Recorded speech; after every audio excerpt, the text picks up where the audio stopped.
Vidéo révélation aujourd'hui chez Benzine. J'aimerais informer que Benzine nous offre les locaux pour qu'on tourne, donc ça c'est cool. Mais ils calent des petites surprises dans tous les coins de leur... Derrière la caméra, il y a un coin là, dans le coin de la pièce. Il y a un rat crevé là-bas. Anthony! Non, on n'est pas content. On te vole ton garage et on est quand même pas content. En même temps, ça pue la merde morte. Moi je dis chez benzine.fr, on trouve des belles voitures, mais aussi des rats crevés.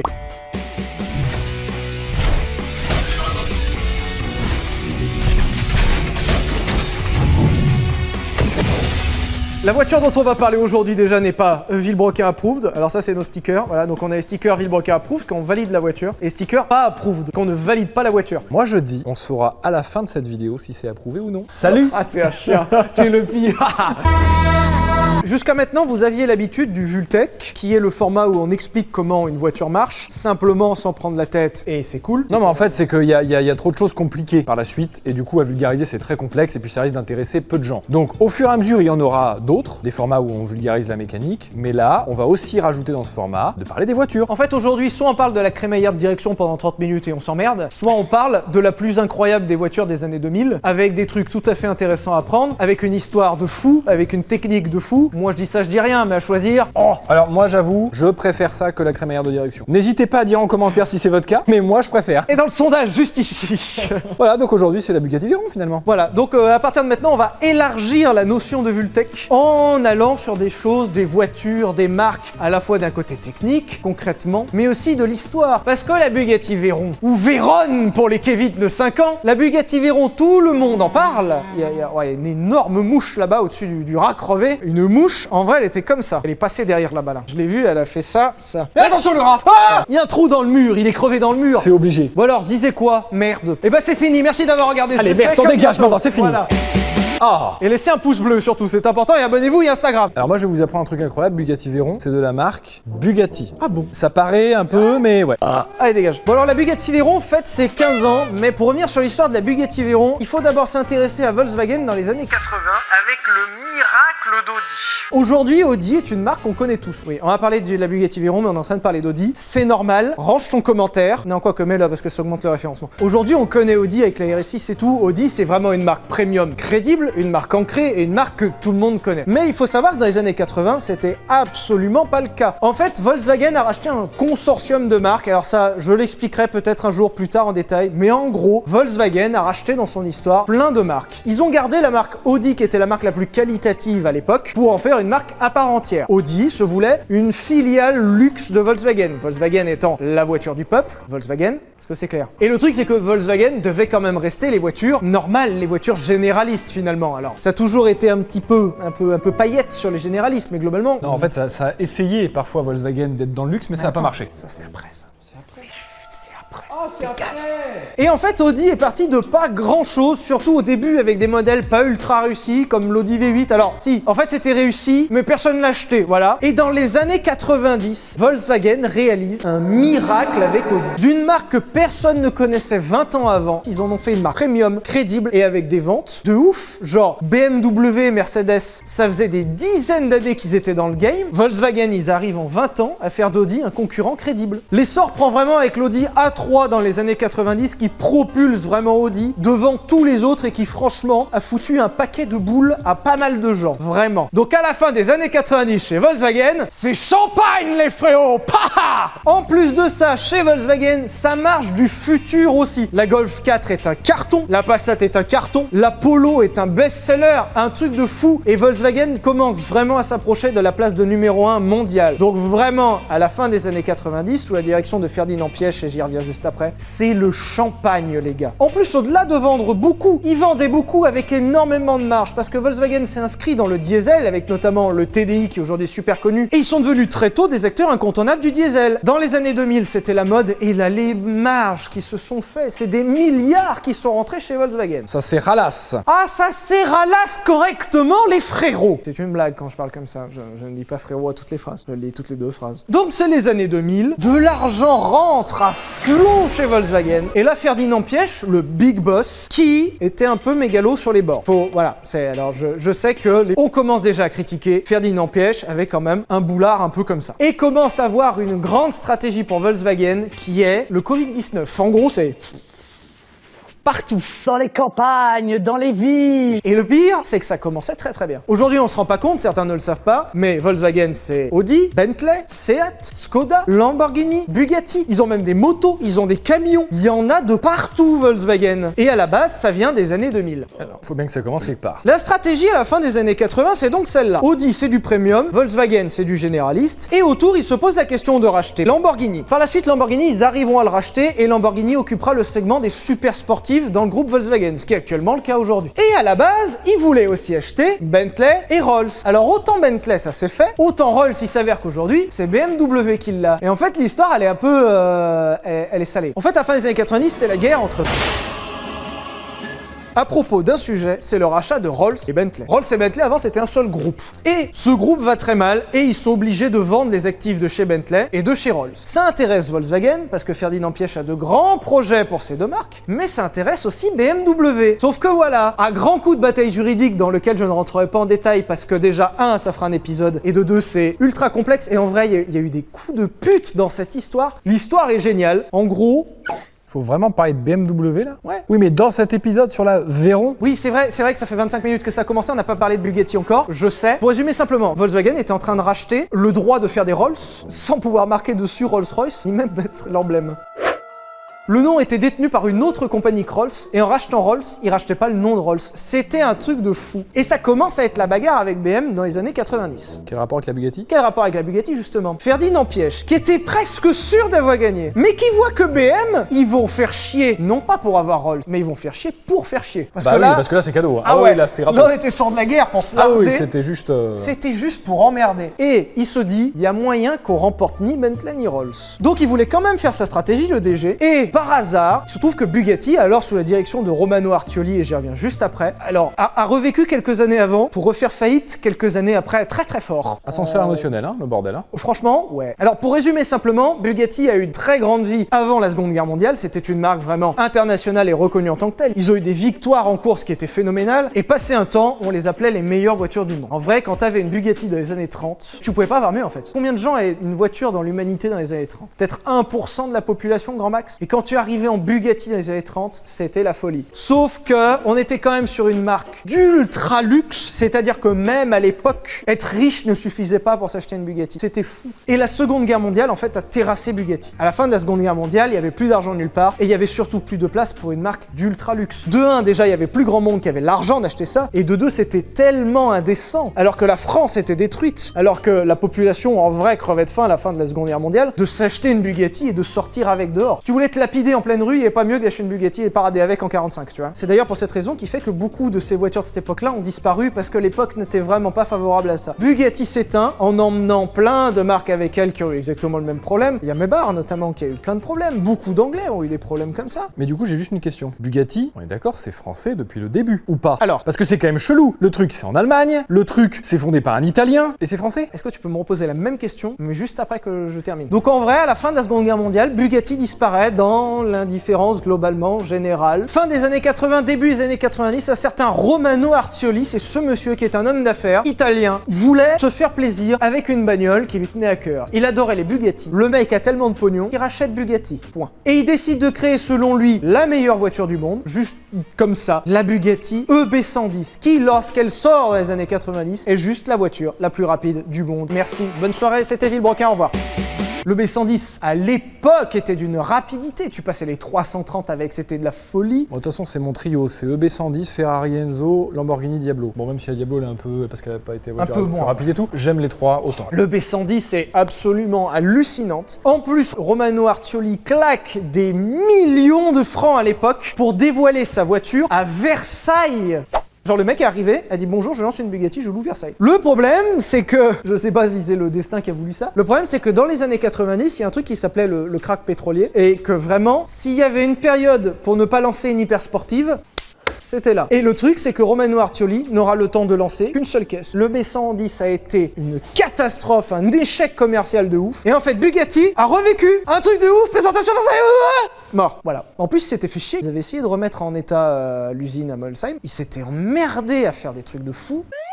pour disparaître quelques années plus tard, quoi. Je peux poser ma question? Pas encore. Nom de Dieu de merde. Et on en arrive à la 3e vie de Bugatti, où Volkswagen, sentant que le vent va peut-être tourner avec cette histoire avec BM qui fait chier, Bugatti est à vendre parce que c'est vraiment pas la forme chez Bugatti, puisqu'en fait il y a juste plus d'argent, voilà. Et ben au passage, vu que c'était en plus pas cher et que Piège il a des milliards, il s'est dit, tu sais quoi, Bugatti, allez hop, c'est pour moi. Alors il y a une anecdote comme quoi il a acheté une voiture miniature à son fils, et que l'idée lui est venue comme ça. Ça s'est décidé dans un train apparemment, avec un ingénieur Volkswagen de l'époque, et Bugatti. Ah, c'est à vendre Bugatti. Pas très très cher en plus, hein. Tu vas me l'acheter? C'est entendu. En plus, vraiment, il a vraiment demandé à quelqu'un de Volkswagen juste de faire D'aller l'acheter. Genre, le mec pesait tellement, voilà, c'est ça. Vous m'appelez quand c'est acheté, merci. Voilà. Alors là, par contre, il y avait ta question. Oh là! Donc du coup, Bugatti devient la propriété de Volkswagen à la fin des années 90. Mais du coup, j'ai une vraie question. Oui. Bugatti, c'est français ou pas? Parce qu'au début, Bugatti, c'est quand même été fondé par un putain de designer italien de mon cul, en Allemagne. Ouais. À quel moment c'est français ce bordel? Le monsieur qui a fondé Bugatti, c'est Ettore Bugatti, d'où le EB, qui est un nom à consonance italienne. C'est normal, le monsieur était italien, c'était un immigré italien. Donc il a donné son nom à la marque, mais la marque a été créée en France. C'est créé en France, un immigré italien. Vu que c'est créé en France, en théorie, c'est français. Mais dans les années 90, le mec qui a racheté Bugatti, qui est lancé quand même italien, le nom est italien, c'était quand même fabriqué en France. Maintenant que c'est Volkswagen, tous les fonds viennent de Volkswagen, une grande partie de l'ingénierie vient de Volkswagen. Par contre, effectivement, c'est assemblé en France. Est-ce que Bugatti est français ou allemand? Votez dans le sondage ici, dites-le en commentaire. En vrai, je ne veux surtout pas rentrer dans ce débat. Tu dirais quoi, toi? Pour la patrie, je dirais français. Pour la France. Pour la France. Vive la République. Et vive la France. C'est français ou c'est allemand? Ah, moi je dis que Ou c'est italien? français, mais ça peut être le fruit d'un gangbang. Parce que regarde, Toyota, c'est assemblé en France. Mais Toyota, c'est pas français. C'est vrai. Ah, Ah, c'est peut-être très allemand alors. un argument a été mis là, hein. C'est d'origine française, mais effectivement, c'est peut-être quand même plus allemand que français quand même. Oh, je sais qu'on se fait insulter dans les commentaires. Oui, bon, bah. Volkswagen rachète donc Bugatti, ça y est, ils ont Bugatti, ils achètent aussi les usines à Molsheim, donc en France, mais c'est à côté de l'Allemagne, voilà. Et à la base, aujourd'hui on connaît Bugatti pour les voitures de super sport. 15 heures, comment on fait, on va aller voir. Calmez-vous. Là, t'avais pas envie de mettre tes doigts, hein, je te le dis. T'as pété? Ah oui. Donc du coup, Volkswagen dans les années 90. Allez, tu sais quoi, en attendant que le zouk termine, et à côté ils ont mis du zouk, alors on va aller les voir pour leur demander d'arrêter. Non, parce que voilà, alors, il y a beaucoup de gens qui comprennent pas déjà les vannes sur la chaîne. Ouais. Mais alors, il y a des gens en plus qui ne suivent pas, mais qui parlent quand même. Alors oui, on se balade avec des Rolex. C'est des fausses bandes d'enculés!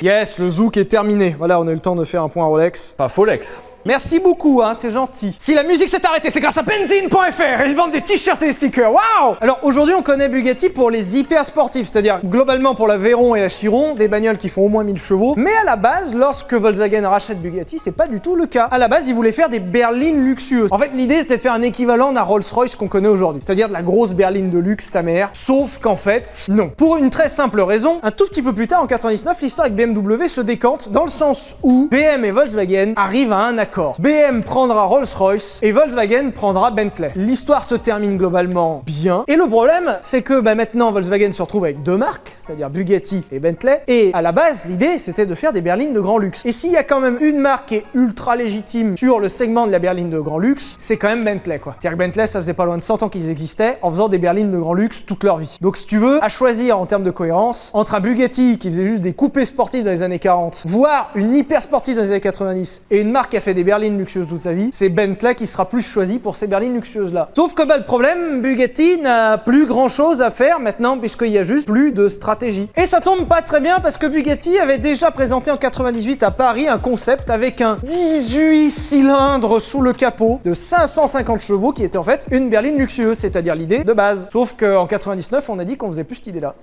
À la base, ils avaient pris 3 moteurs VR6 pour en faire un immense VR18, un W18, avec un 18 cylindres. T'imagines le délire 18 cylindres? Ça va. Juste pour le fait de dire j'ai 18 cylindres, c'est cool. Du coup, on change totalement de concept. On arrête les berlines luxueuses, c'est Bentley qui fera ça. Maintenant, la stratégie, c'est l'hyper sport. Maintenant, Bugatti, en 98, Piège a dit, mot pour mot, voilà les frérots, j'en ai plus rien à battre. Nique sa mère, je fais la voiture la plus puissante du monde. Il a dit ça mot pour mot. moins. Je le sais, et Volkswagen change totalement son fusil d'épaule. Maintenant, ça va être le maximum. Ils adaptent un peu le projet de 98 avec le B18-3 Chiron, nom qu'on retrouvera d'ailleurs ironiquement un peu plus tard. Et c'est d'ailleurs le premier concept à reprendre le nom d'un pilote, parce que... Pierre, viens ici. Oui. On dit la Bugatti Veyron ou la Bugatti Veyron. Au tout début, quand c'est sorti, quand j'étais petit, je disais Veyron. Alors on va mettre au point un truc tout de suite. Chiron, Veyron. Parce qu'en fait, c'est des noms de famille. Et les gens qui m'énervent à dire « Oh, j'ai vu une Chironne !» Non! Ta gueule! Ta gueule! Ta gueule! Ta gueule! C'est Veyron. Par exemple, à Veyron, le nom, c'est Veyron. C'est pas Veyron, c'est Veyron. Du nom du mec qui s'appelait Pierre Veyron, qui a gagné les 24 heures du Mans en 39 sur une Bugatti. C'est un hommage. Donc, ta mère! Je ne veux plus entendre un seul Veyron. Le prochain que j'entends dire Veyron, je lui colle un vilebrequin en approuve sur le front. Dans le cul! Dans le cul, je lui mets! Putain! D'ailleurs, Chiron, c'est pareil. C'est pas Chiron, c'est Chiron pour Louis Chiron. Point. C'est des noms de famille, ce n'est pas conjugable. Non. Donc non et non. Et on arrive en 2000 où Bugatti affine le concept et présente le dernier concept avant la voiture de série. Le B16-4 Veyron est globalement une Bugatti Veyron. Le style est presque le même. On retrouve déjà le W16, c'est-à-dire le VR16 avec 16 cylindres. On a le nom Veyron. Mais le moteur est pas encore celui de la Veyron. À la base, il y a une version Atmo qui était envisagée pour 500 et quelques chevaux. Ils se sont dit, encore une fois, je cite Ferdinand Pièche, voilà les frérots, on va pas faire un Atmo. Tu m'as pris pour qui? Une grand-mère. Voilà, je vais canner. Exactement ça qu'il a dit. Il faudra attendre 5 ans de développement et c'est en 2005 que Bugatti sort enfin la Bugatti Veyron. Je veux dire 5 ans, comme le nombre de temps que là on a attendu avant que tu parles vraiment de la Veyron dans cette Exactement. vidéo. C'est exactement ça. Non mais ça marche. La Veyron s'est toujours fait attendre dans sa vie. Tu savais qu'en 2001, ils avaient failli brûler l'usine avec le moteur de la Veyron? Parce qu'ils ont fait des tests et qu'ils produisaient tellement de chaleur qu'ils ont dû tout stopper parce que ça allait faire cramer l'usine. Voilà, ça c'était la fact. C'est gratos, c'est comme ça. C'est trop bien. Et là en 2005, la Bugatti Veyron sort et autant vous dire qu'à aucun moment ils ont déconné. J'ai déjà dit dans des vidéos, hein, Volkswagen c'est pas ma cam parce que c'est principalement des autos chiantes. Ça m'empêche pas d'être très ouvert d'esprit et de rouler en Volkswagen. Non, en vrai la Passat W8 c'est la seule bagnole un peu rigolote de Volkswagen. Parle de la Veyron, putain de merde! Mais j'en parle avec ma Passat W8. Alors, je vous parle de ma Passat W8. Alors, la Bugatti Veyron, ils ont décidé de niquer le game intégralement. À sa sortie, voiture de série la plus rapide du monde, avec plus de 400 km/h de pointe. Parce que, petit point, les 400 km/h en bagnole, sur un engin roulant, bah, c'est pas très nouveau en fait. Le record de 400 km/h a déjà sauté dans les années 30. Ce qu'on ne savait pas faire, c'est une voiture de série, c'est-à-dire avec des phares, avec des clignotants, fiables. Tu peux conduire tranquille. Oui, genre tu peux tourner la clé, avoir la bagnole en bas de chez toi, faire le plein au supermarché et pas mettre du kérosène dedans. Toutes les limites ont été repoussées. Avec ta radio, avec ta clim, avec tes sièges en cuir chauffant. Elle est démesurée à tous les étages. Hein. Voiture de série la plus rapide, voiture de série la plus chère. Avec entre 1 et 1,2 million d'euros lorsqu'elle est sortie, ça dépendait des pays. Avec 1001 chevaux, j'adore. Ils ont fait une cartographie, genre il y avait le moteur, genre peut-être qu'il doit sortir 1040, 1050. Ils ont fait une carto pour dire 1001. Genre ils l'ont bridé quoi. Moi le 1 je le vois comme un doigt. Le doigt, c'est le dernier doigt, c'est comme ça. Encore une fois, bien sûr, on savait faire des voitures de plus de 1000 chevaux avant ça, mais en série, c'est-à-dire vendue. C'est-à-dire genre tu te pointes dans une concession, tu l'achètes, elle est là. Et surtout, première voiture à avoir de telles performances de façon fiable et utilisable. Parce que avant, performant, dans ces années-là, t'avais quoi? Une Carrera GT qui demandait qu'à te tuer, et la preuve, il y en a certains qui se sont éclatés dans les arbres, n'est-ce pas? Il y avait la McLaren F1 qui faisait 380 sur une voiture de série. Et alors ça c'est inconduisible. Hein. Alors j'ai jamais conduit, hein, mais juste à voir tous les mecs qui essaient de conduire, c'est un peu terrifiant. La F40, j'en parle pas. La Enzo, j'en parle pas. En plus, c'est des bagnoles. Tu fais semblant dedans, t'as la tête comme ça. Dans une Enzo, il y a pas de radio. Dans une Enzo, il y a aucun confort. Et en plus, tu prends infiniment moins vite que 400. Enzo, tu faisais 340. Déjà, ce qui était très bien, hein. Mais le truc, c'est qu'ils ont réussi à te donner le confort d'une putain de limousine d'enculé dans une bagnole qui juste atomise tout. Quand c'est sorti en 2005, rien ne tient. utilisable à certains détails. Ok, faut faire attention aux jantes quand tu te gares. Tout le monde va te la rayer parce que les gens sont des rageux, surtout en France. Tu comptais petit point conso ou pas? Quand tu achètes une bagnole à 1 million d'euros. Non, je sais, mais. Parce que combien de temps tu tiens à 400 km/h avec un plein complet? Mais tu n'as pas besoin de le faire. Je sais, mais les chiffres sont intéressants. Les chiffres sont intéressants, effectivement. 12 minutes. 12 putains de minutes. T'es taqué, ton plein fait 12 minutes. C'est incroyable. 12 minutes. Après, sur Terre, il n'y a pas d'endroit où tu puisses faire du 12 minutes de 400 à bloc. Donc, c'est génial. C'est un faux problème, monsieur. Après, oui, effectivement, il faut prendre en compte qu'une Bugatti Veyron, c'est des chiffres qui sont hallucinants. La carte grise. Petit sondage. Combien de chevaux fiscaux la carte grise de la Veyron? Et n'allez pas voir sur internet. Il est là, le sondage. Combien de chevaux fiscaux? En sachant qu'en vrai, une voiture normale, c'est moins de 10 chevaux fiscaux, quoi. Allez, hein, on arrête, c'est 118, c'est ça? Merci à 50 € le cheval fiscal. 118. Allez, Allez, c'est sans moi. Tu sais que pour le prix d'une carte grise d'une Bugatti Veyron, t'as juste une caisse cool. J'en parle pas des assurances où on va taper dans les 30-40 000 euros par an. J'en parle pas de l'entretien. Alors, point aussi pour l'entretien. Déjà, l'entretien est déraisonnable. Mais bon, quand bien même tu t'en sers pas, déjà la voiture, faut l'entretenir. Ce genre de bagnole, tu les entretiens même si ça roule pas. Mais surtout, les échéances d'entretien sont folles. Et le pire, c'est que passer une certaine vitesse, si tu atteins les 400 km/h, il faut changer les pneus. Mais il faut changer les jantes, voilà. Bah, au cas où de la déformation, tout ça. Donc vraiment, prendre 400, l'opération va te coûter 20 000 balles. Pareil, petite fun fact, parce que j'avais lu ça, ça me fait rigoler. Ça me fait rigoler. Rigoler. Je rigole, Je sais pas si c'est intéressant, mais je trouve qu'en termes de chiffres, c'est quand même marrant. Bien sûr. Dans une bagnole normale, t'as combien de radiateurs? Un, voire un deuxième pour l'intercouleur, bon ouais. T'en as combien dans la Veyron? 30 000. 10. Mais oui, mais c'est 10 normal. radiateurs dans la Veyron. C'est normal. Non mais t'imagines si t'as un pépin pour le localiser? Non. Alors oui, la Veyron, technologiquement, c'est un délire. C'est-à-dire qu'en 2005, lorsque ça sort, c'est le maximum de tout ce qu'on peut faire. Cellule en carbone, et à l'époque, c'était quand même très rare. W16 de 8 litres de cylindrée. Petit point sur le W, c'est une architecture qu'on retrouve chez Volkswagen uniquement, qui est en fait un VR, c'est-à-dire un V avec les cylindres rapprochés. Au début, il y avait surtout le VR6, d'où à la base le concept avec le 18 cylindres, puisque c'était 3 VR6 à coller. Là, ils avaient un peu changé, ils étaient partis sur des unités de W4, c'est-à-dire des 4 cylindres en W, qu'ils ont décliné en W8 sur la Passat W8, seule voiture d'ailleurs à porter ce moteur, en W12, alors là qu'on a trouvé partout, chez Bentley, chez Volkswagen, dans la Phaeton, dans le Touareg, chez Audi, dans la 8, partout. Et ils ont fait une déclinaison W16, c'est-à-dire avec 4 moteurs de 2 litres chacun collés pour créer un W16 de 8 litres avec 4 turbos. Parce que sur la culasse, certains auront peut-être remarqué que c'est marqué 16.4, c'est pas 16 litres 4, c'est 8 litres de cylindrée. 16 c'est le nombre de cylindres et 4 c'est le nombre de turbos. Il y a 4 turbos avec 4 intercouleurs. Pour refroidir tout ça, 10 radiateurs. Allez, merci. C'est incroyable parce que sur le compteur de la Veyron, t'as une petite jauge, c'est un compteur de chevaux qui t'indique le nombre de chevaux que le moteur produit en fonction de ta pression sur l'accélérateur. En plus du moteur, la Bugatti Veyron amène des trucs incroyables comme 4 roues motrices. En fait, sur le segment des sportives à l'époque, 4 roues motrices c'était presque unique. Volkswagen essayait déjà de le faire avec le Lamborghini, mais franchement, Ferrari ne le faisait pas, McLaren ne le faisait pas, Mercedes ne le faisait pas. C'était presque les seuls avec les 4 roues motrices à rendre autant de chevaux exploitables. Boîte, double embrayage, 7 rapports en 2005. Moi je répète juste par rapport à notre épisode sur les échecs commerciaux, quand on dit la Veyron c'est un échec commercial, c'est le cas. Tout le monde a dit oui mais c'était une vitrine technologique alors c'était voulu. Oui d'accord, soit. Il n'empêche que 15 ans pour vendre 300 exemplaires de bagnole, c'est un putain d'échec les gars. 15 ans, Ouais, tu allez, exagères. allez, 12 ans. 13 ans. Merde, tu exagères. Merde, pardon. Oui. Si, ça reste un échec. Même eux, ils avaient pas prévu qu'ils mettraient autant de temps. Ça dépend d'où tu le regardes. Parce que justement, la Veyron, le plan initial c'était ça, plein de choses ont été réussies, et en fait, tout ne s'est pas passé comme prévu. À la base, ils devaient vendre 500 voitures, ce qui franchement n'est pas un chiffre hallucinant quand on sait que certaines voitures limitées à même plus d'exemplaires se sont arrachées, genre la Carrera GT, la F40 qui s'est arrachée, la Enzo qui s'est arrachée. Genre la Enzo était déjà pas dévoilée aux journalistes, c'est-à-dire que le monde entier ne savait pas que la Enzo existait, que tous les exemplaires étaient vendus. La F40 c'était ultra limité au début, et ils les vendaient tellement et la demande était tellement énorme qu'ils en ont presque fait 1000 de plus. Alors qu'à la base, il y en avait 400 quoi, c'est un truc de fou. Et la Veyron, le problème c'est que elle est tellement chère, tellement exclusive, et c'est surtout tellement le dernier caprice du riche. Même trouver 300 riches dans le monde qui sont prêts à claquer autant d'argent pour un caprice, bah c'est compliqué. Donc ils ont galéré, et d'une certaine façon, purement commercialement parlant, ouais, c'était la galère. Alors du coup, après plusieurs années, Volkswagen ils se disent, vous savez quoi, on va innover. Donc ils sortent une version Targa, c'est-à-dire avec juste le toit enlevable, et tant qu'à faire aller dans le maximum, 1000 chevaux cabriolet, puis...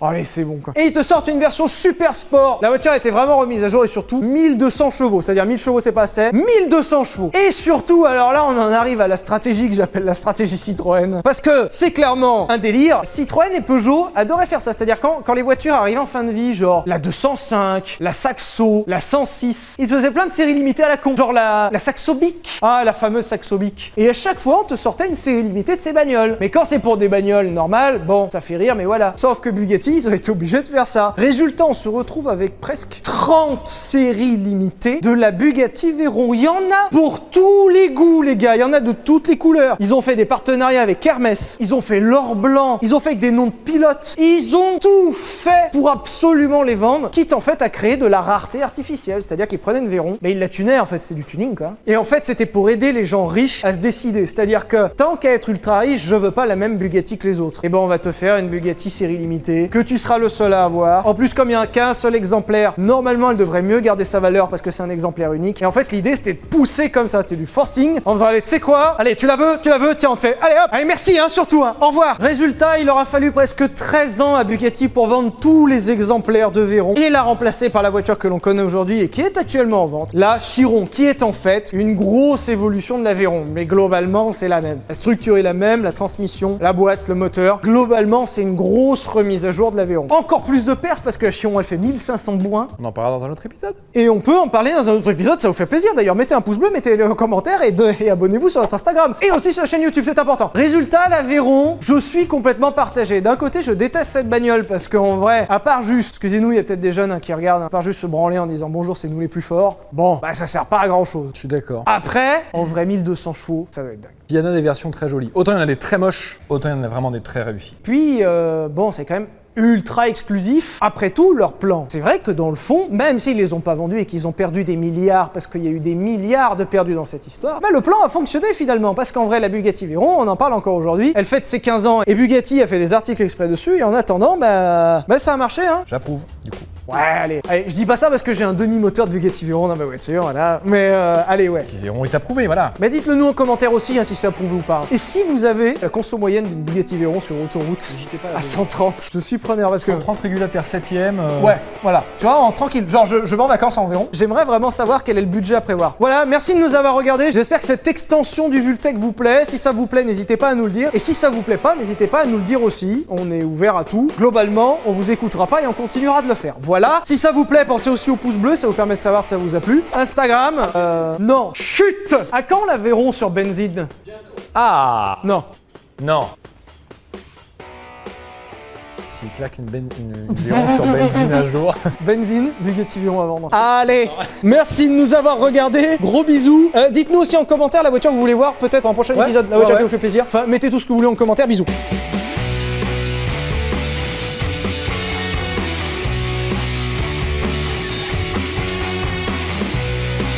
Pour la France. Pour la France. Vive la République. Vive la France. Vive le coronavirus. Non, attends. Coupez, putain, coupez. merde. On a dit que c'était pas drôle. Merde. Ah, moi, Attends.